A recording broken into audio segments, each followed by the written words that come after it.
विधायक, संगठन के लोग, ये तो खुद ही मुख्यमंत्री जी कहने लग गए कि हमारा फोन ही नहीं उठा रहे हैं। जब आप दबाव देके फर्जी एमओयू कराओगे तो यही होना है। ये जो राइजिंग राजस्थान का जो खेल हुआ है, ये केवल चंद लोगों को, दिल्ली से पर्ची जिनकी आई है उन लोगों को सोलर के लिए जमीन देने के अलावा 1 रुपए का कोई धरातल पे एमओयू का काम नहीं उतरेगा। मैं आपको लिख के दे रहा हूं, पहली साल में इनको जमीन देनी थी। आप देखो, जब भी कैबिनेट होती है इनकी, तो केवल जमीन सोलर के लिए देने का काम करते हैं। इस सोलर से न तो हमको कोई रोजगार मिल रहा है, न हमारी बिजली रहेगी।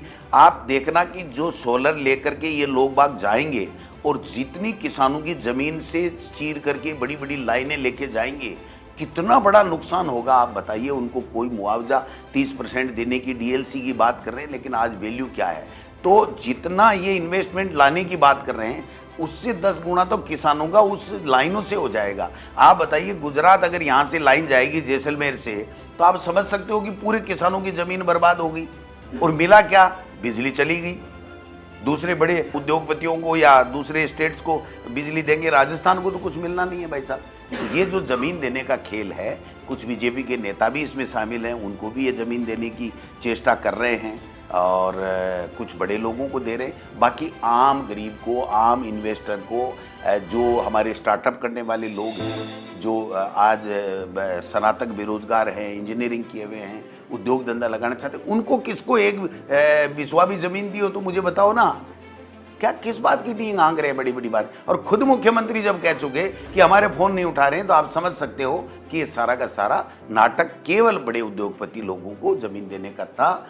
जो काम कर रहे हैं इसका हम विरोध करेंगे, सड़क और सदन दोनों का विरोध करेंगे। जो कुछ बड़े लोग हैं इनके संज्ञान में आ गए 10 साल से, जो जमीनें, फैक्ट्रियां या बड़े बड़े भवन या रेजिडेंस के विला या कॉम्प्लेक्स जो बना रखे हैं, उनको उस वक्त की संपत्ति से अलग करने के लिए इन्होंने ये मनमाने तरीके से बिल ला करके अधिकार लेना चाहते हैं कि हम मर्जी है जो वक्फ की जो जमीन है उसको दूसरे किसी का स्वामी बना सकते हैं। इसके माध्यम से हिंदू मुस्लिम भी हो जाएगा, तो हमारी राजनीतिक रोटियां भी बीजेपी चाहती है सीख जाएंगी, और जिनको जमीन देनी है उनको हम जमीन दे देंगे।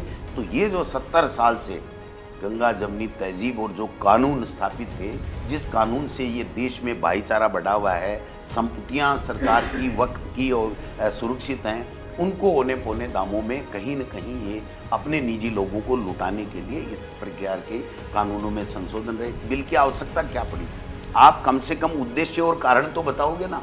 उद्देश्य और कारण यही कुछ भी नहीं है साहब, हमारी संसद को भी कल को वक्फ की संपत्ति घोषित कर देंगे। आप कोई कर सकता है क्या? पहले की संसद पड़ी, आपने उसको बेकार कर दिया और सामने दूसरा 20,000 करोड़ रुपए लगा करके कर दिया। अब कौन कह रहा है कि भाई ये किसकी संपत्ति है, किसकी नहीं संपत्ति है या नहीं है? वो सब कुछ रिकॉर्ड में है। कानून अपना काम कर रहा था, उस कानून को उठा करके अपनी मनमर्जी से कानून बनाना, और केवल इससे हिंदू मुस्लिम का भी माहौल बन जावे, धार्मिक ध्रुवीकरण भी हो जावे, और जो संपत्तियां बहुत कीमती हैं, बेशकीमती संपत्तियां हैं, वो अपने लोगों को ये लोग बाग दे सकें। इस तरीके से ये बिल लाने का काम